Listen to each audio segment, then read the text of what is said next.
Fala galera, meu nome é Gilberto Melo e esse é o nosso curso Doutrina de Umbanda. Continuando os nossos estudos, hoje eu quero falar sobre mais uma linha acessória, a linha dos Oguns. Ogum, Ogunhê, Ogum Patacore, né? São Oguns. E aí lembra um pouco os Exus. Nós já falamos que Exus são espíritos que trabalham dentro da irradiação e sustentação de Pai Exu. Oguns são espíritos que trabalham sobre a sustentação energética e manipulando as energias do orixá Ogum, tá? Que a gente já visualizou. Se você esqueceu, não assistiu essa aula, volta lá no módulo sobre orixás e assistam a aula sobre Ogum. O que são Oguns? Oguns são muito próximos dos Exus, costumam trabalhar inclusive muitas vezes próximos, sobretudo na defesa energética e abertura de caminhos. Porém, os Oguns seriam espíritos, enquanto os Exus, de modo geral, manipulam a paixão, os Oguns manipulam a ordem, são espíritos guerreiros, espíritos bélicos. Então vamos pensar, por exemplo, um viking, um soldado medieval, um cruzado, um guerreiro da Primeira Guerra Mundial, por exemplo, um mouro, né, nas invasões. Então, assim, algum espírito que por algum motivo teve contato direto com essa energia bélica, com essa energia de Ogum mais brutal, e evoluiu, cresceu, aprendeu, né, através desse magnetismo. Então, do mesmo jeito que Iemanjá, com as suas águas e a vida do mar, magnetiza ali o marinheiro, Ogum magnetiza o guerreiro. E aí esses espíritos, eles também evoluíram. E o que eles sabem fazer? Eles sabem guerrear, eles sabem estratégias de guerra, eles sabem proteger pessoas, locais. Então eles são ótimos, por exemplo, para fazer a guarda energética do terreiro, a guarda dos médiuns. Por exemplo, quando a gente vai desfazer um trabalho de magia negativa, é claro que existem entidades trevosas que vão se aproximar para tentar impedir que o bem seja feito. E aí os Oguns caem no braço com eles, né? Nesse aspecto de luta que eles carregam. Lembra que a gente já conversou que a Umbanda sempre aproveita o melhor, né, de cada espírito, o melhor de cada indivíduo? Então, se o melhor deles é lutar, vamos lutar pelo bem. Vamos trabalhar a manifestação de Ogum para o bem. Além lembrando que a Umbanda, essa organização do astral superior, ela não trabalha só no espírito, no físico dos terreiros, não. Elas também cumprem papéis de ordenança no mundo. Então, por exemplo, é muito comum os Oguns trabalharem também, por exemplo, para destruir facções do mal. Vamos imaginar, por exemplo, que exista um plano das forças sombrias para dominar o país, por exemplo. São os espíritos de Oguns e Exus, predominantemente, que vão lutar e guerrear e desfazer esses ataques espirituais à nação.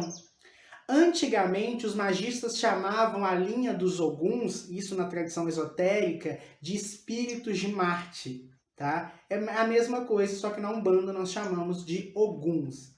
Tá? E aí, esses Oguns eles podem ter entrecruzamento energéticos. Então, por exemplo, Ogum Yara, que seriam, por exemplo, a energia de Ogum cruzada com a energia de Iemanjá, Ogum Megê, né? Então, assim, existem vários Oguns, Ogum Sete Montanhas, por exemplo, que é um Ogum entrecruzado ali com Oxalá e Xangô. Então, assim, eles vão ter também essas variâncias energéticas. Tá? Ogum Beramar, que é o Ogum de Iemanjá. Então, assim, você vai ter várias questões energéticas envolvidas no meio do processo. Tá? Então, os Oguns seriam isso, espíritos bélicos, magnetizados, né, pela vida que levaram com o magnetismo de Ogum e que trabalham na proteção, na limpeza, na conservação. Então, por exemplo, Ogum de Ronda é um Ogum que a gente sempre invoca antes das giras para fazer a sustentação e a proteção energética e manter concentrada ali toda a energia. Imagina vários soldados colocando escudos em volta, né, para que a energia seja concentrada ali dentro do terreiro e maximize ali o poder dos trabalhos feitos, tá? Então os Oguns eles são muito importantes. É uma linha acessória dos médiuns, mas todo terreiro trabalha com os Oguns incorporados ou não, tá? Isso é importante. E outra questão também muito importante a respeito dos Oguns, que é o seguinte, eles são uma das linhas acessórias mais antigas que existem. Hoje em dia, a gente percebe que cada vez menos os terreiros têm trabalhado com essa linhagem. Claro que existe um porquê energético, mas muito também é a falta de estudo e o protagonismo de certas linhas. Então, por exemplo, hoje em dia, antigamente, Exu, ninguém trabalhava com Exu. Hoje em dia, Exu ganha um certo protagonismo e algumas linhas ancestrais começam a ser deixadas um pouco de lado, tá? Então, a linha dos Oguns não é nova, mas é raro os materiais que a gente encontra sobre essas linhas, por exemplo, justamente por causa disso. São conhecimentos e energias que estão sendo pouco manipuladas e poucos trabalhadas. Por quê? É lógico que Exu, com a sua energia caótica e transformadora, se faz muito necessário na nossa época. Mas, ao mesmo tempo, a gente percebe, lembra da lei da atração? Quando eu trabalho muito alguma coisa, mais daquilo se aproxima. Ordem, respeito, hierarquia, diretrizes, humildade, né? Serviços braçais, que são domínios de Ogum, são cada vez menos interessantes, cada vez menos trabalhados. Então, obviamente, a energia desse orixá e das linhas sustentadas por ele cada vez são menos manipuladas. Entende? Por causa desses valores que o médium muitas vezes não conserva, que o médium muitas vezes não trabalha. Geralmente se oferendo uma vela branca ou uma vela azul escura ou vermelha, dependendo da tradição religiosa. Seu dia da semana é a terça-feira e sua saudação é Ogum, Ogunhê, Ogum Patacori, a mesma do orixá. Tá bom? Então, pessoal, por hoje é só. Espero que vocês tenham gostado da nossa aula de hoje. Muita luz, muita paz, muito equilíbrio. E eu vejo vocês na próxima aula. Tchau, tchau!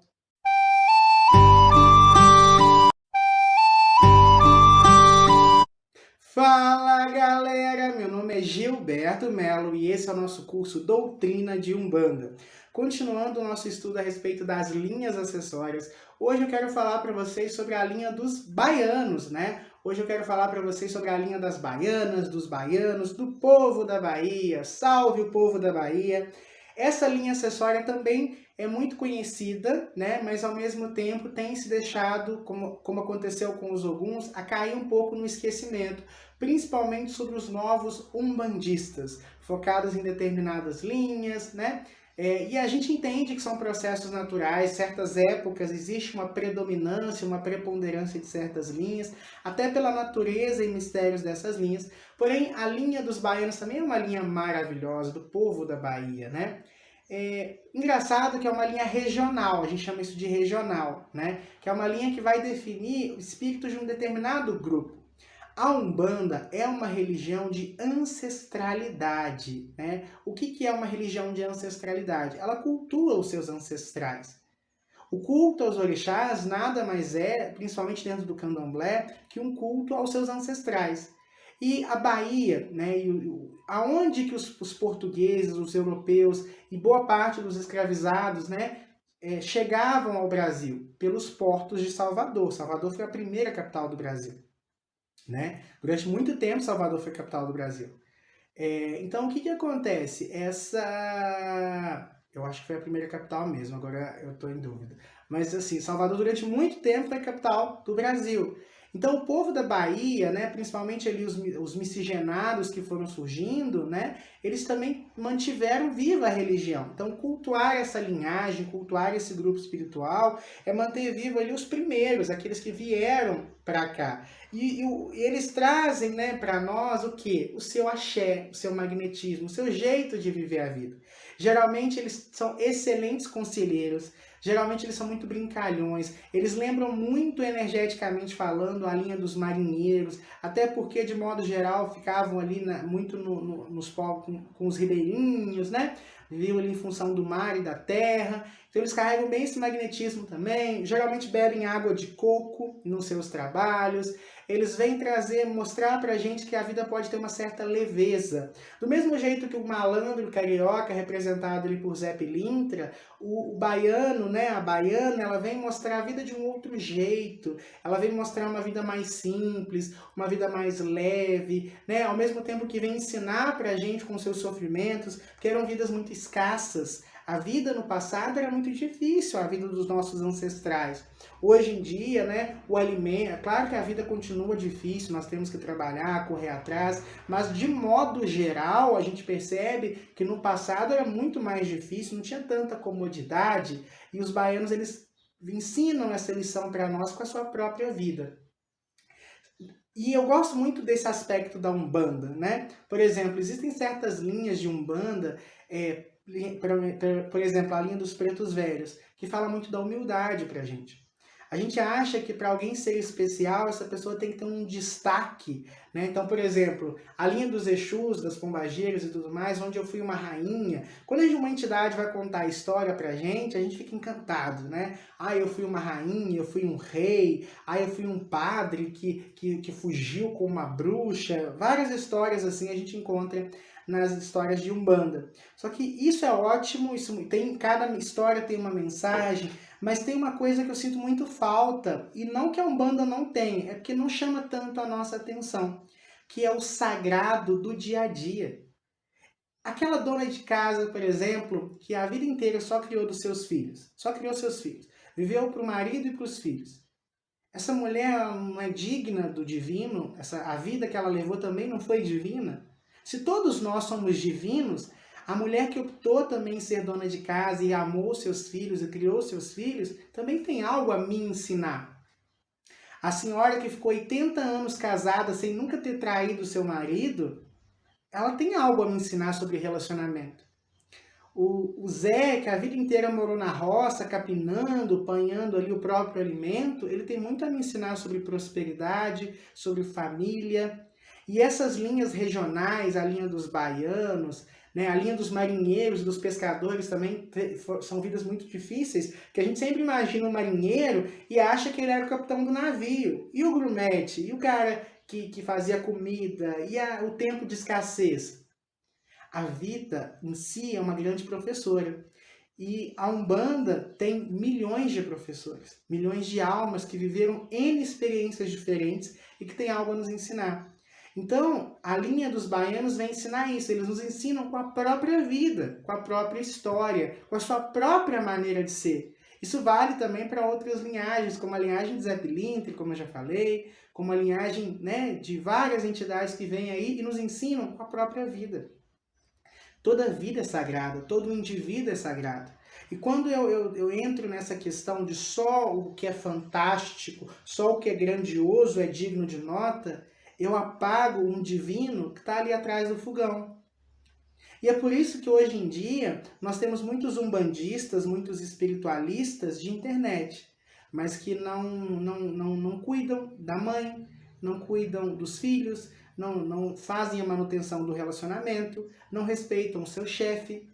Por quê? Porque focam no grande, esquecem do pequeno, parafraseando o Mestre Jesus, como um mosquito engole um camelo. Essa é a nossa geração. E é isso que a gente tem que trabalhar. Nós somos umbandistas. E a Umbanda, principalmente no culto aos seus ancestrais, como a linha da Bahia, nos ensina pé no chão. Então, isso é a recomendação que eu tenho para vocês hoje, tá bom? Muita luz, muita paz, muito equilíbrio e eu vejo vocês no próximo encontro. Tchau, tchau!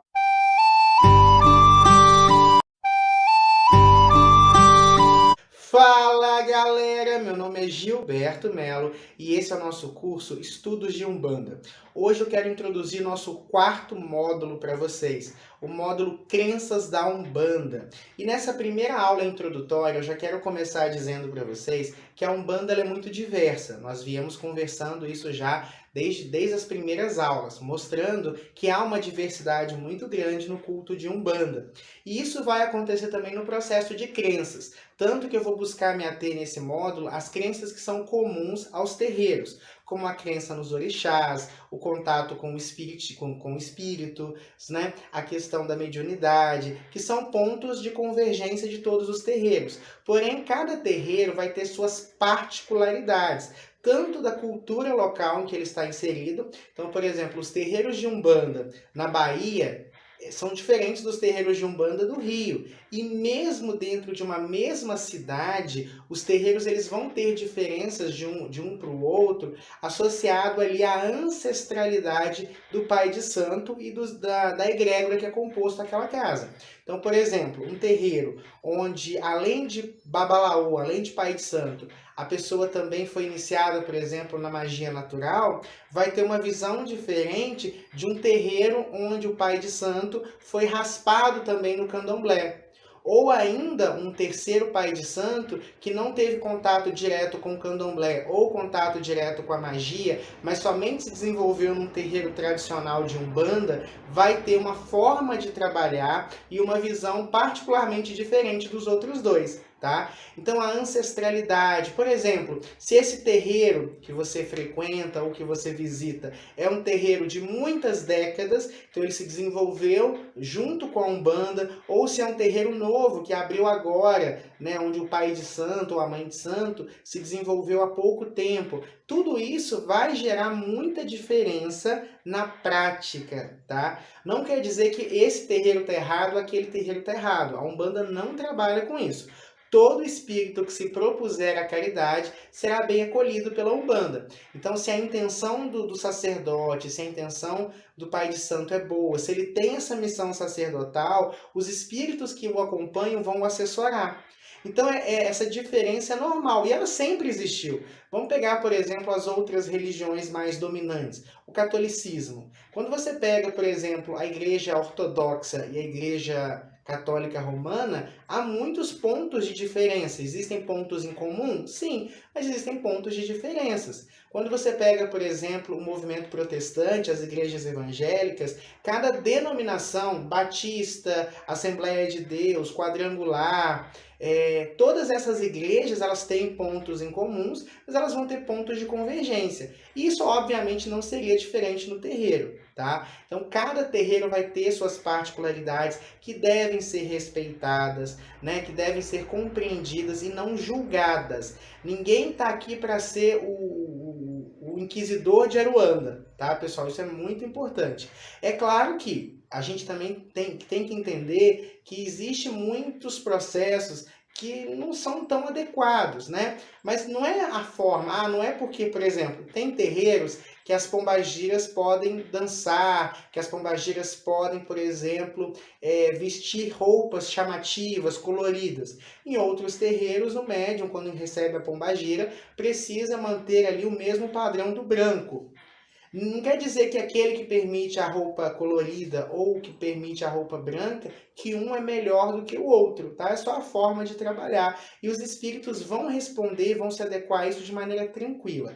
Geralmente quem cria problemas são os médiums, tá? Porque os espíritos, eles são desprovidos de ego, são seres de luz. E eles vão trabalhar na mais perfeita ordem para que o trabalho seja executado, tá? Então vocês têm que entender que mesmo quando se fala de crenças, não há uma unanimidade, né? Não é uma coisa formal, não existe uma Bíblia da Umbanda, tá? É importante que vocês entendam isso. Mas são justamente as nossas similaridades que fazem com que a Umbanda seja uma religião, né? Umbanda, uma banda só, um lado só, todos juntos, né? Conjunto de leis divinas. Então, por mais diverso que seja, os pontos em comuns é o que nos conecta, é o que faz com que todos os umbandistas sejam irmãos, tá?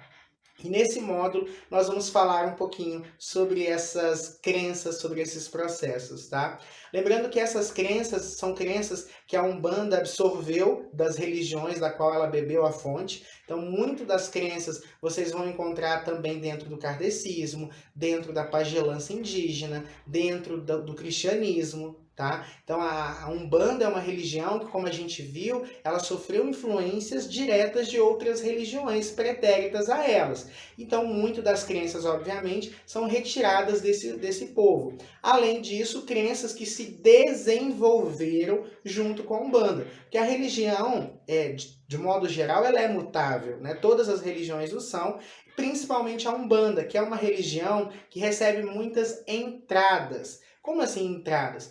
O sistema, né, isso é muito interessante vocês entenderem, que quanto mais hermético é um processo, né, hermético é fechado, menos alterações eles têm. Ainda assim, ele vai ter alterações com o tempo e com a inserção de novos conceitos, de novas pessoas.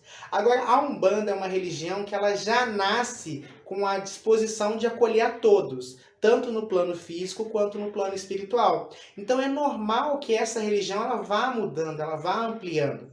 Por exemplo, se você pega literaturas falando do povo de esquerda, literaturas de 40, 50 anos atrás, a manifestação, a interpretação que se dava para esses espíritos são, né, muito diferentes das interpretações que são dadas hoje. Hoje nós temos uma visão do povo de esquerda e a própria manifestação do povo de esquerda hoje é diferente da manifestação do povo de esquerda do passado, tá? Por quê? Os espíritos evoluíram, então aqueles espíritos que antes se manifestavam de um jeito, hoje evoluíram, se manifestam de outros. A própria compreensão dos mistérios de esquerda, a própria evolução natural. Então, tá, é importante vocês entenderem que essas crenças elas são construídas e moldadas também. Pode ser que daqui a 10, 20 anos, algumas coisas tenham mudado, algumas percepções, algumas coisas tenham sido alteradas. E queira oxalá que isso aconteça, porque é nas mudanças que as coisas melhoram, tá? Não tenham medo de mudanças.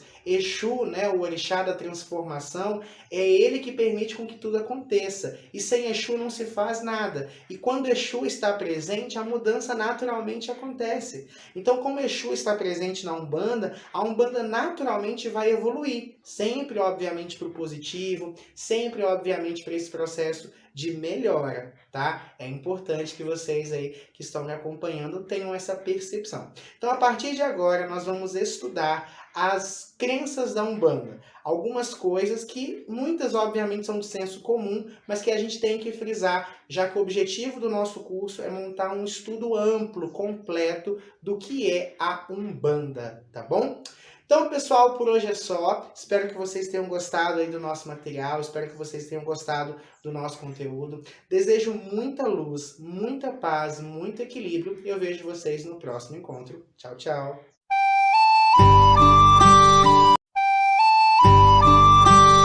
Fala, galera! Meu nome é Gilberto Mello e esse é o nosso curso Estudos de Umbanda.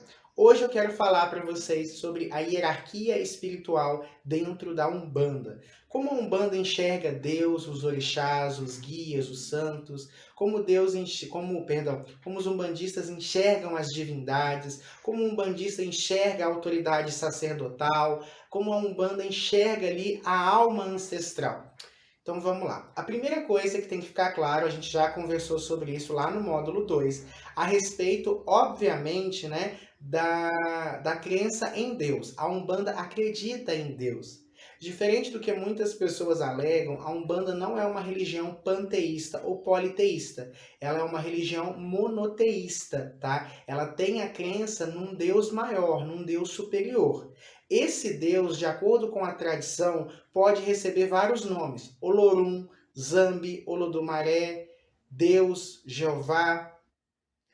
Inclusive outros nomes dentro dos próprios espíritos, por exemplo, os caboclos, né? Principalmente aqueles que viveram no Brasil entre os tupis guaranis, vão se referir a Deus muitas vezes como Tupã. Ou, por exemplo, os ciganos, né? Por exemplo, o cigano Vladimir, quando ele fala de Deus, ele usa a expressão Djeula. Outros ciganos, Del, que seriam uma corruptela, né, do Romani para Deus também, tá? Então, dentro das linhas de Umbanda ou da tradição de Umbanda, esse nome pode variar. Só que Deus é a causa primária de todas as coisas, como já dizia ali o Livro dos Espíritos de Kardec. Deus dentro da Umbanda, ele é transcendental, ele é o Criador, ele é uma energia sem forma, ele é tudo que existe. E Deus cria e se manifesta no mundo através dos seus orixás, que seriam o quê? Desdobramentos dessa energia. É como se Deus fosse a luz branca que passa pelo prisma e se divide em cores.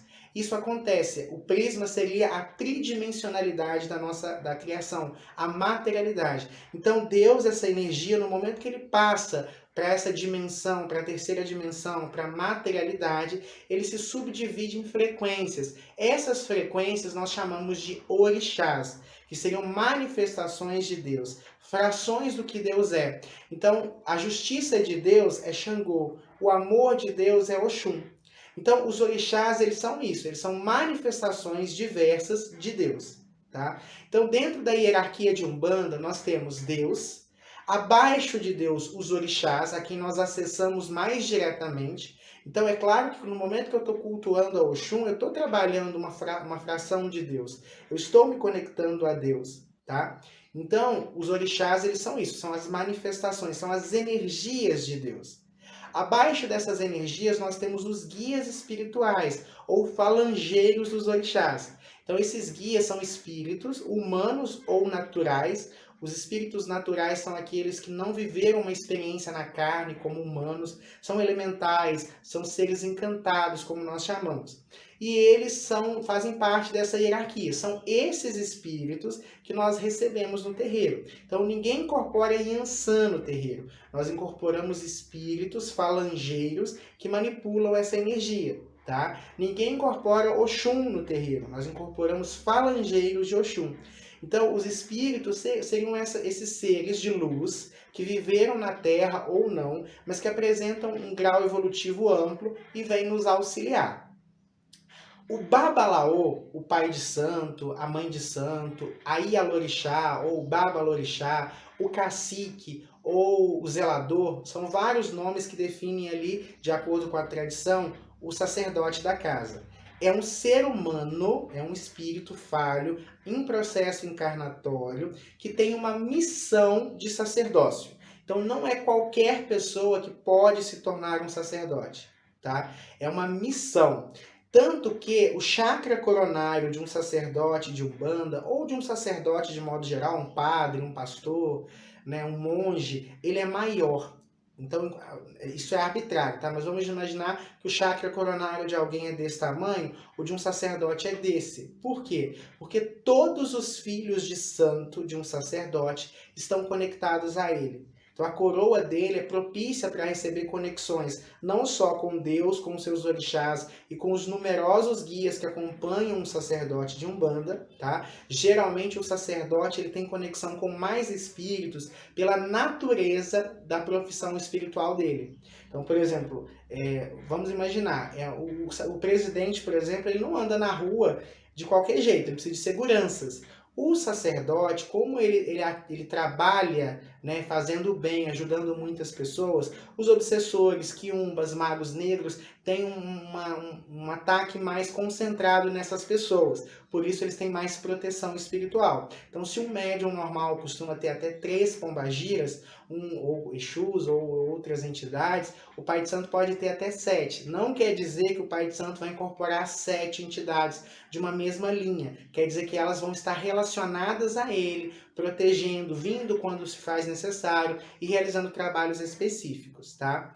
Então o sacerdote ele tem essa missão, ele já é preparado desde muito cedo, ele tem essa vocação e isso é confirmado nos anos em que ele está na condição de filho de santo, tá? E aí nós temos na sequência os médiuns, que somos todos os trabalhadores de Umbanda, todos aqueles que fazem parte da religião. São menos importantes do que qualquer um dessa escala? Não, tá? O orixá, ele habita em você, Deus habita em você. Então, o topo da pirâmide, que é Deus e você, na verdade, estão nessa frequência, são a mesma coisa. Nós somos tudo. Então, o umbandista, o médium, por mais que ele não tenha missão espiritual para sacerdote, mas ele vai ter sim missões espirituais na própria vida, na sua família, no seu meio e no seu terreiro, né? Então, por mais que você não seja um sacerdote, ou nunca venha se tornar um sacerdote, você tem uma missão espiritual que você precisa cumprir, tá? Você é divino, Deus está em você. Consegue entender? Então, não é uma... Por mais que a gente coloque uma hierarquia, Deus, os orixás, os guias, o sacerdote e você, na verdade, isso é só a nível de compreensão e organização. Na verdade, é horizontal, porque Deus está nele, nos orixás, nos guias, no seu sacerdote e em você. É mais horizontal. Mas a gente coloca, né, na vertical para ter essa percepção, essa compreensão dos processos, tá? Não existe maior ou menor. Cada um está onde deve estar, cumprindo o papel que deve cumprir. E quando tudo funciona na perfeita ordem, Deus está pleno naquele momento. Tá bom? Isso é importante. Então, de modo geral, é dessa forma que vai se estruturar a hierarquia do terreiro. E aí vão existir algumas variações. Por exemplo, alguns cargos que vão surgindo entre o sacerdote e os médiuns. Por exemplo, você vai ter o pai pequeno e a mãe pequena. O que seria o pai pequeno e a mãe pequena? Só para vocês entenderem. São pessoas médiuns que estão em processo de se tornar sacerdotes. Então, assim, pode ser que a mãe de santo, ou que a mãe pequena, ou o pai pequeno, eles não queiram, ou por algum motivo, fiquem sempre no cargo de pai e mãe pequeno. Tá tudo bem também, sabe? Mas geralmente são cargos preparatórios para uma futura ascensão. Eles são a mão direita do pai de santo. Geralmente eles resolvem as questões de organização do terreiro. Então o pai pequeno e a mãe pequena são autoridades espirituais dentro da casa, devem ser respeitados, mas eles ajudam muito na organização física, enquanto o sacerdote, o pai de santo, se concentra mais nas questões espirituais e doutrinárias da casa, tá? Mas eles também podem incorporar, eles também podem, por exemplo, atender, eles são autoridades ali dentro. Alguns terreiros que têm o atabaque, né, eles podem ter o ogã. O ogã é o responsável ali por tocar os pontos, por manipular a energia do atabaque. Normalmente eles não incorporam por motivos muito óbvios, porque se ele incorporar ele vai começar a tocar atabaque e o santo vai descer. Então geralmente o ogã é uma autoridade espiritual, nem todo terreiro tem. Por exemplo, na minha casa nós não trabalhamos, não temos ogã, que é uma expressão mais comum do candomblé, mas eles não incorporam e eles têm a função, eles têm uma mediunidade e um conhecimento de trazer o axé através da música, através das vibrações sonoras. Também são autoridades dentro do terreiro. Além do ogã, algumas casas usam eked, que é outro termo do candomblé, que pode ser usado dependendo do terreiro, da tradição. Na nossa casa também não temos eked. Mas podem ser encontrados em alguns terreiros que tenham, que também é uma função administrativa do terreiro, que também é uma função de organização do terreiro. Essas funções de organização, elas servem porque o pai de santo, ele não vai dar conta sozinho de cuidar do espiritual e de organizar ali filhos, principalmente quando são numerosos esses filhos, numerosos os compromissos e as responsabilidades. E aí essas figuras, elas surgem também com missão espiritual para desempenhar esses papéis, são selecionados pelas entidades da casa, principalmente, né, o guia-chefe da casa, e eles devem ser respeitados como autoridades. Mas desde o sacerdote ao Iaô, que é aquele que está começando na religião, todos são iguais perante os orixás, perante Deus, perante a espiritualidade. Tá? Estão ocupando cargos diferentes, porque cada caminho é único, cada cabeça é uma sentença, cada um tem o seu destino. Tá? Mas normalmente essas são as hierarquias dentro da Umbanda. Deus, que é uma energia suprema, os orixás, os guias, o chefe espiritual da casa, que é o sacerdote, em alguns terreiros, aquelas autoridades espirituais, ogã, eked, mãe, pai pequeno, madrinha também, que é um termo comum de ser encontrado, que geralmente é a mesma coisa que eked, tá? E posterior a isso você vai ter os demais irmãos da casa espiritual. Pessoal, por hoje é só, espero que vocês tenham gostado desse vídeo. Ele é um vídeo muito mais assim explanativo, mas é muito importante que vocês acompanhem, que vocês estejam aí dentro do que eu estou trazendo para vocês, tá bom? Pessoal, muita luz, muita paz, muito equilíbrio e eu vejo vocês na próxima aula. Tchau, tchau!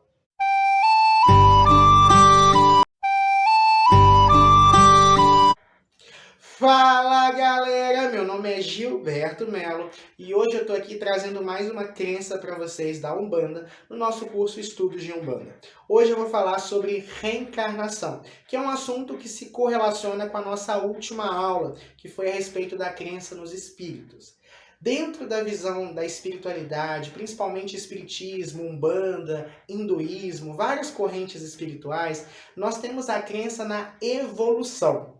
Nós acreditamos que os espíritos eles nascem ignorantes e através das suas experiências ele vai evoluindo. Mais ou menos, nós nascemos crianças e através das nossas experiências vamos lapidando e evoluindo nossos processos mentais, nos tornamos adultos. Isso aconteceria também com a trajetória da alma. Nós seríamos crianças e através dos anos, dos séculos, que a alma é imortal, tá? Primeira coisa para entender a ideia de reencarnação é que a alma é imortal. Ela habita vários corpos em vários mundos diferentes ao longo do seu processo evolutivo, tá? Mas a alma em si ela é imortal. E ela é imortal por quê? Porque ela é uma extensão de Deus e Deus é imortal. Tá? Entendam isso, já falamos sobre isso, sobre o momento que Deus exteriorizou e criou todos os seres. Então você é um ser divino, você é imortal. Porém você habita vários corpos ao longo de sucessivos séculos, em mundos diferentes, não só no planeta Terra, não só no planeta Terra nessa frequência, mas outros mundos também. E através dessas experiências você vai evoluindo e amadurecendo.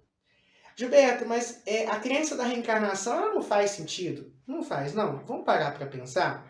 Você acha que é mais lógico um ser divino, que é amor como Deus, criar os homens, conhecedor de tudo que ele é, de tudo que ele tem, já que uma das premissas de Deus é que ele sabe de todas as coisas, né? Ele é onisciente, então ele sabe quem vai para o céu e quem não vai, e depois vai queimar esse ser para sempre num local chamado inferno? Você acha que isso é justo? Por exemplo, existem pessoas que nascem numa família funcional, numa família boa, de que sabe, num local seguro e vão viver a vida inteira. Essas pessoas têm muito mais probabilidade de, entre aspas, darem certo do que alguém que nasce numa favela, num local disfuncional, dominada pelo crime. Sabe? Não existe meritocracia. Então, mas existem pessoas que nascem em ambientes muito tóxicos e se tornam boas pessoas, e existem pessoas que nascem em ambientes muito bons, muito positivos e se tornam más pessoas. Sim, claro, o ser humano ele tem isso com ele. Mas de modo geral, você acha que o que acontece?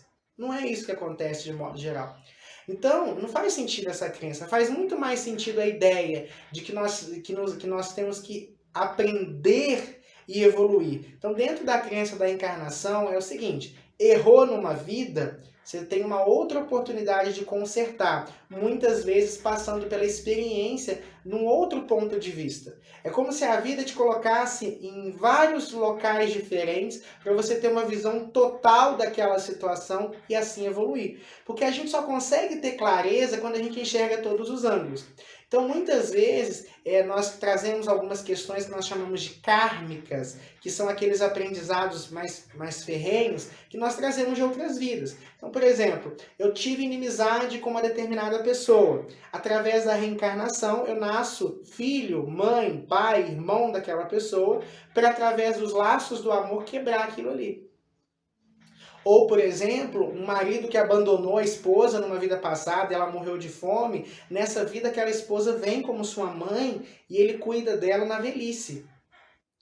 Então, o processo de reencarnação é isso, ele serve para quebrar laços negativos, ele serve para trazer uma evolução e um crescimento. E não quer dizer que o espírito que viveu mais vidas é mais sábio, tá? Porque ele pode, existe o livre-arbítrio. Então ele pode, por mais que viva sucessivas vidas, errar nessas vidas. E aí ele vai só se endividando, só se enxafurdando no negativo e cada vez mais nascendo com situações debilitantes. Então, por exemplo, quando alguém nasce com uma condição de saúde fragilizada desde muito cedo, normalmente é kármico. Quando alguém nasce, por exemplo, numa situação, como eu falei, numa família disfuncional, normalmente é kármico. É para aprender, é para evoluir. tudo o que acontece com o homem em sua trajetória, em todas as suas encarnações, né, em todos os seus processos, é como se fosse um fio que passou, que está momentaneamente separado, mas é o mesmo fio, tá? Isso é a encarnação. E é isso que nós acreditamos dentro da Umbanda, tá? Inclusive, mediunidade muitas vezes está associada a resgate kármico. Por que você acha que a Umbanda frisa tanto na caridade, no bem-estar, em evoluir, em ajudar as pessoas? Geralmente, a Umbanda, os espíritos, eles nascem com essa predisposição, com essa vocação para a Umbanda, porque a Umbanda pode ajudar ele a queimar os karmas dele. Porque até isso é calculado. Nascemos em vários povos e etnias diferentes. Nascemos em gêneros diferentes. Então hoje o machão, ele pode ter sido uma mulher na última vida, ou se ele massacrar o feminino, ele pode ser uma mulher na próxima, para estar na condição feminina. O espírito, ele não tem sexo. Então ele reencarna ao longo de vidas em povos, etnias, gêneros, sexualidades diferentes, diversas, para aprender. Muitas vezes a afinidade que você tem com certos assuntos, com certas religiões, por exemplo, tem muita gente que adora a história do Antigo Egito. Muitas vezes são almas que já habitaram naquela região no passado. Tem gente que adora, por exemplo, as runas. Geralmente são povos, são espíritos que frequenciavam durante um período naquele povo, naquele lugar. A reencarnação é um processo muito... A gente reencarna várias vezes, sabe? Ah, mas quanto? A gente fala assim, minha última vida, minha vida passada. Não é uma só não, tá, gente? A gente costuma ter aí dezenas, quiçá centenas de vidas, tá? E é importante a gente entender isso. Eu sei que é um processo complicado, mas aqui a nossa intenção é só trazer esse conceito para vocês, que de modo geral é uma crença de Umbanda, tá? De modo geral é uma coisa que os terreiros trabalham bastante, e eu acredito que você já tenha muita compreensão sobre isso, tá bom? Então por hoje é só, desejo muita luz, muita paz, dúvidas que vocês tiverem, pode me procurar, que eu vou ter enorme prazer em estar respondendo vocês. Um beijão e tchau, tchau!